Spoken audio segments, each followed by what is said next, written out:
Bonjour à tous et bienvenue pour un nouvel épisode de Page 23. Aujourd'hui nous allons parler de basket, un petit nouveau disponible dans les kiosques. Il s'agit seulement du numéro 2.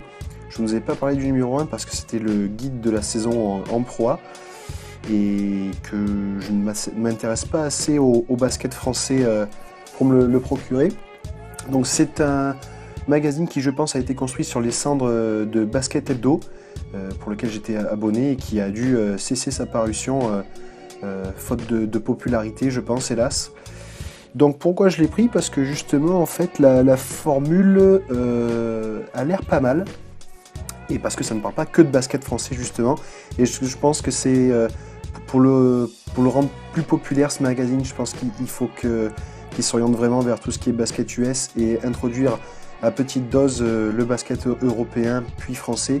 Ça, ce n'est que mon avis, mais je pense que c'est un parti pris de l'équipe rédactionnelle d'essayer vraiment de parler du basket français parce qu'on a besoin d'en parler dans un pays où on ne parle exclusivement, quasiment que du football.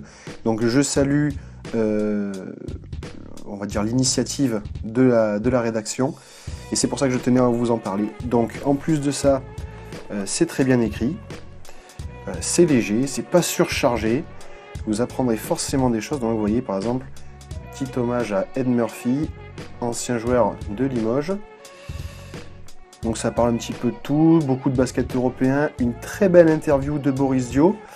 Et d'ailleurs en fait, si vous lisez là, ils disent, puisque raconter des histoires et accorder de l'importance à l'humain et la ligne éditoriale de ce magazine, il apparaissait évident de consacrer le premier grand entretien à la couverture à Babac.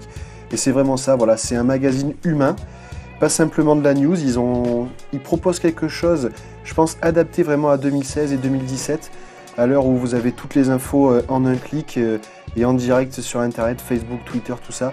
C'est vraiment une belle alternative et c'est ce pourquoi j'aime la presse papier. C'est pour ça que je pense que ça peut marcher, hein. Il peut marcher ce magazine, il est vraiment très beau. Et je vous dis, ça touche à tout, basket français, basket européen. Lisez-le, procurez-vous-le et voilà quoi, qu'on salue l'initiative de la petite interview du compte de Bouddha, qu'on salue l'initiative donc de l'équipe rédactionnelle. Voilà, pour avoir plus de magazines sur le basket en France. Voilà, basket tout simplement, en kiosque numéro 2. Procurez-vous-le. Allez, à très bientôt sur Page 23 pour d'autres magazines.